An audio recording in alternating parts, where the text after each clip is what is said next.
శత్రువుకు అంటే సాతానుకు అత్యధిక భయాన్ని పుట్టించే మరి మాట ఏదన్నా ఉంది అంటే యేసు యొక్క రక్తము.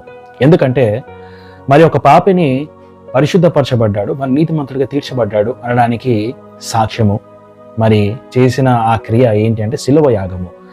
ఆ యొక్క యాగంలో ఆయన యొక్క రక్తాన్ని చిందించి మరి ప్రతి ఒక్కరిని పాపం నుండి విడిపించి నిత్య జీవం అనేది అనుగ్రహించాడు ఆయన సాక్ష్యాన్ని అంగీకరించినప్పుడు. అది ఎప్పుడైతే మరి ఈ మధ్య మనం చూస్తున్నామో యేసుప్రభు వారి యొక్క రక్తంలో భారతీయుల DNA ఉంది కాబట్టి యేసుప్రభు వారు ఇండియన్ అని చెప్పేసి శాస్త్రవేత్తలు ఏమన్నారంటే ఎంతోమంది చేతులు మారడం వల్ల అలా కొన్ని పొరపాట్లు జరిగాయి, కానీ అది వాస్తవం కాదని దాన్ని నిర్ధారించడం అనేది జరిగింది. మరి ఎందుకు శత్రువు ఆ పన్నాగం పన్నాడు అంటే విశ్వాసాన్ని దెబ్బతీయడానికి.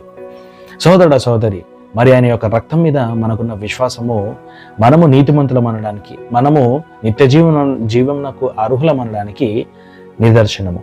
కాబట్టి ఇటువంటి అబద్ధాలు మరి ఇటువంటి సాక్ష్యాలు సాతాను ఎన్ని పుట్టించినప్పటికీ కూడా ఆయన యొక్క వాక్యాన్ని మనం నమ్ముతూ ఆయన యొక్క విశ్వాస యాత్రలో ముందుకు వెళ్తూ క్రీస్తులో మీరు ముంగడికి వెళ్ళిపోవాలని యేసు నామమున ప్రార్థిస్తున్నాను. ఆమేన్.